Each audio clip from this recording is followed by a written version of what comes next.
Today we are talking about the WOOP method, which is essentially like an effective goal setting, goal visualization strategy based in tons and tons and tons of research that we have on a concept called mental contrasting.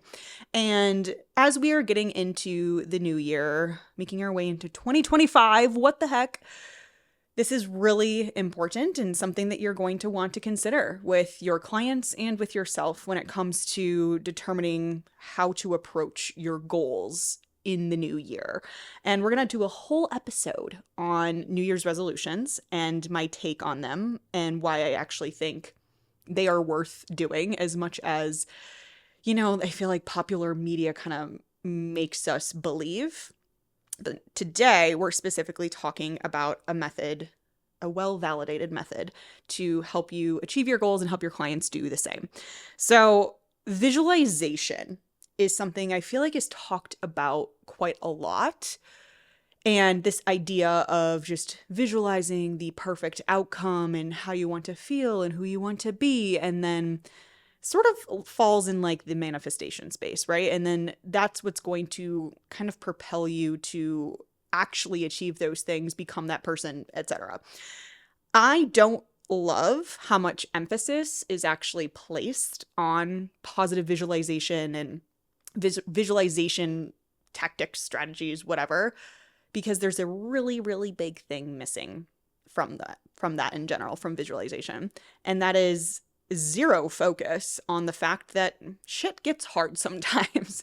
You're going to run into inevitable barriers and obstacles, things that are just throwing a wrench in all of your plans. And with visualization, we're not paying attention to any of those things. So I don't think that visualization should be like disbarred, like that's something that we should get rid of entirely.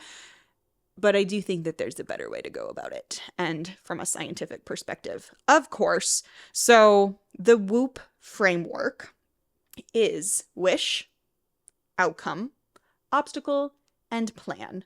Sounds sweet, simple, to the point, and it is. And it's also really helpful when it comes to promoting motivation and action through this concept of mental contrasting. So I'm going to walk through each of those steps of wish, outcome, obstacle, plan. I always mess up the O's in the middle. I have to think very hard before I get into it. And why it's actually helpful, because I also, just like with anything, I don't want you just to listen to what I say and be like, okay, cool, so I'm just going to go do this because Kasey said to do it. I want you to have a full understanding as to why it's effective in the first place. So with the W, the first step here, wish, this essential purpose of this step is to enhance goal clarity. So when we're asking clients, asking ourselves to like articulate a very specific wish, the thing you want to achieve, how you really want it to look, that's going to increase commitment to the goal because you're very clear on that. I have another podcast episode on, well, it's not on SMART goal setting. It's more on a different framework that I like to use called Smarter Goals. So that's a good place to start for this kind of wish perspective too. Like, what do you actually want? And then the outcome piece is where visualization does actually have a place in the framework. So the outcome step encourages individuals to really vividly imagine the benefits of achieving the goal, the positive emotions that come with it. And when doing all of that, it can really increase enthusiasm and motivation. So I don't dislike visualization. The problem is most people then stop there. They stop at the wish and the outcome, and then they just cross their fingers and hope it's going to happen, right? So the next couple parts are really important. With obstacle, that's the O, the second O of the WOOP, is helpful for just identifying barriers overall and kind of confronting and acknowledging the potential challenges that are going to arise on the way to that wish, to that outcome.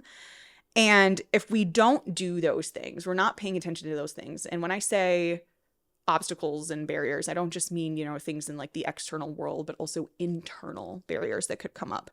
If we're not paying attention to that, then we're going to get hit in the face when they, as they will, come along. So at this point, It's developing awareness around those obstacles and then starting to figure out what effective strategies could be to get through those obstacles. And then P is our final step, and that is for plan. We want to take our wish, our outcome, our obstacle, and turn it into something actually actionable. So this empowers individuals to create concrete strategies for overcoming those obstacles, transforming those like somewhat abstract wishes and feelings into actionable steps, which obviously is going to help from a point of follow through. So that is the WOOP framework, and that is why each step is important. So here's how it all actually works together. It encourages self-reflection, which is so important because if we have regular self-reflection in our goal setting, goal monitoring, goal pursuit process, it's going to really help everyone, help you, help your clients to adjust plans as needed and maintain motivation over time if we're continuing to kind of come back to this WOOP method, right? Also really helpful for just increasing resilience overall, preparing for challenges, developing contingency plans. People become more resilient when they know what's ahead of them and they also have a plan of how to get through it. And of course, it facilitates accountability. If you're taking the time to really get clear on what that goal is, what you want from it, what's going to get in the way of it, and have like a concrete plan, doesn't that just sound so good? It really does help to hold you accountable. And what's great too, if you're a coach listening to this, which I know many, many of you are, you also can help provide that accountability. And part of your accountability work can be through the WOOP method. So I'm going to get into like some specifics of how this could look from a health and fitness coaching perspective so we could really have that clear application.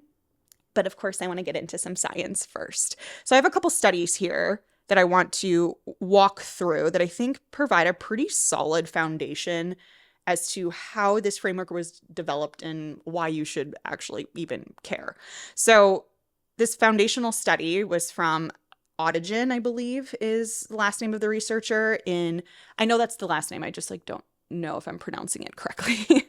And this was sort of like the foundational work to develop mental contrasting, which is where the WOOP method was born out of. So in this study, they explored the concept of mental contrasting, which again, mental contrasting is essentially this idea of contrasting the difference between where you are right now and where you want to go. So we're contrasting those things. And the key findings from this research was that people who engaged in mental contrasting were more likely to commit to their goals, take action in comparison to those who only engaged in positive visualization. So this was a really important piece of work because essentially these researchers were saying the things that I was saying before, right? We can't just visualize things. We need to go a little bit deeper. And there's a lot of limitations when it comes to just leaning on purely positive thinking. And individuals may feel motivated initially, but when it comes to actual sustained action over time, that's where something like mental contrasting is most effective.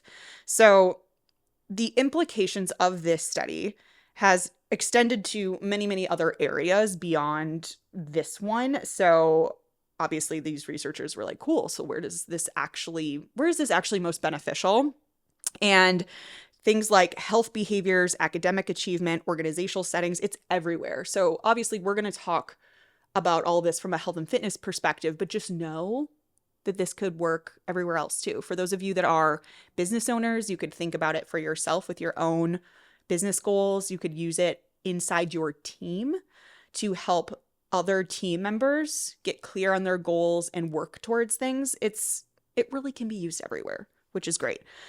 So when it comes to goal achievement for health behaviors specifically, we do have research on that as well. So when it comes to weight loss interventions, there's research that supports using the WOOP framework. And when they did so, those people were more successful in achieving their weight loss goals than those who relied on more traditional goal setting methods. So that's not to say that other goal setting methods are not useful. This is the only one, right? But it is a tool that you should use if you're trying to help clients lose weight. Exercise adherence was another study. And with this one, the WOOP method has been shown to enhance exercise adherence, and those who set fitness goals using the WOOP framework reported higher levels of motivation and commitment to their workout routines. Love to see it, right? Same thing with long-term goal achievement. Studies indicate that people who consistently use the WOOP method over time are more likely to achieve and maintain long-term health behavior changes compared to those who don't incorporate this framework. Okay, so I basically just said study after study after study to support the WOOP framework, but how can you actually use this in your coaching practices? Because that's what's most important, right? I'm not just going to sit here and spew a bunch of research at you. The point is that you can actually leverage this stuff inside your coaching practices or with yourself. So I want to walk through an example of what this could actually look like. So with step one being wish, we want to take this time to define that very specific and meaningful goal for ourselves or for our clients. So an example could be having a client who just wants to adopt healthier eating practices. And maybe that means incorporating just more fruits and vegetables over a period of time, like the next 3 months or something. So if that's the wish, next we move to the outcome. So this is where the visualization piece can come in, right? So what would your client envision? And I would encourage you to ask them, if you visualize your life with this goal being achieved, how is it going to feel? Maybe they'll say they feel more energized, they're fitting into their clothes more comfortably, they're receiving compliments, they're enjoying their health behaviors, they're enjoying eating healthier. Really have them sort of like map that out. Maybe that's like an exercise that you can have them do that they get back to you, something like that. I actually really like with the entire WOOP framework, you could turn this into somewhat of like call it like a PDF or a worksheet or something like that to have clients fill out and then send back to you, and you guys can have a discussion about it. So step 3 is the obstacles. So we want to identify external and internal obstacles that might hinder that goal achievement. So maybe this client is realizing that one of their biggest obstacles is that they so frequently rely on like fast food or like unhealthy options because they feel that they're easier, they're less time consuming, etc. So if that's an obstacle, and then maybe they also have like an internal obstacle of just feeling like they've never been able to be successful with inserting healthy behaviors into their life before, you need to know these things as a coach, right? So what's the beauty of all of this? I mean, there's so much beautiful about it, right?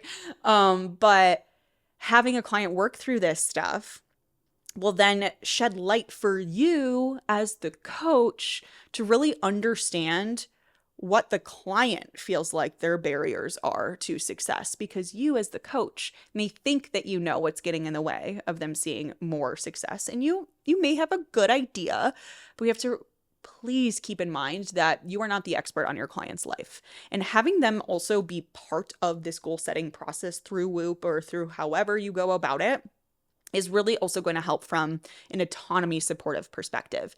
And more autonomy equals more better. The more that we can help our clients feel autonomous and that they're in control and they're in the driver's seat with all of this stuff, the better. So lots of good stuff that comes with that third step, going through the obstacles. And then finally, we get to plan. We get to create a concrete plan to overcome those identified obstacles and actually decide, like, how is this going to look? What is the actionable strategy here? So again, this is an opportunity for you to have a conversation with your client. I would not suggest that you just go to them and say, okay, well, based on your barriers, you should do this and you should do that and you should do this other thing. Instead, go to your client and say, okay, based on the barriers that you shared and what you want to achieve, how do you think this could actually play out? I have some ideas for you, but I'd love to hear some thoughts that you have first. And really have them be part of the process. That will also just lead them to feel more bought in to all of it as well, because they were the ones making the decision. It wasn't you just telling them what to do. As much as we think that's what clients want, it's not the best when it comes to long-term behavior change.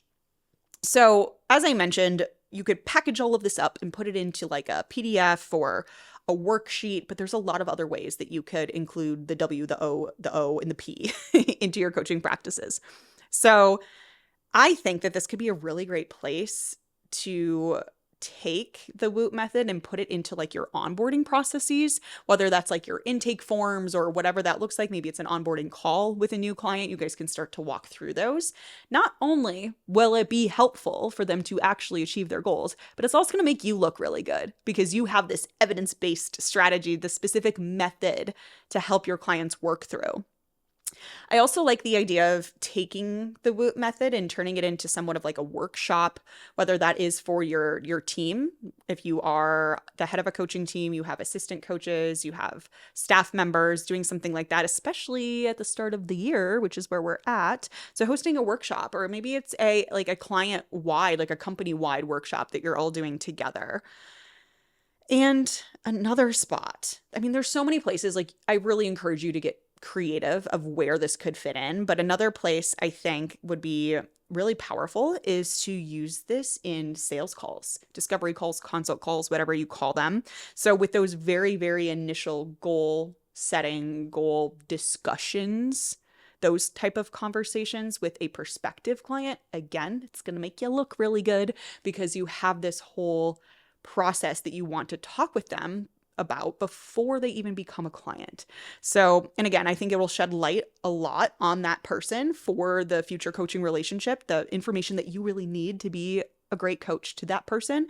And it's also going to be really productive for that person. So even if they don't end up working with you, they're still going to take that and be able to run with it in their lives, which that's what we're here to do, right? Whether or not you actually take money from that person, you can still leave them with something that is helpful.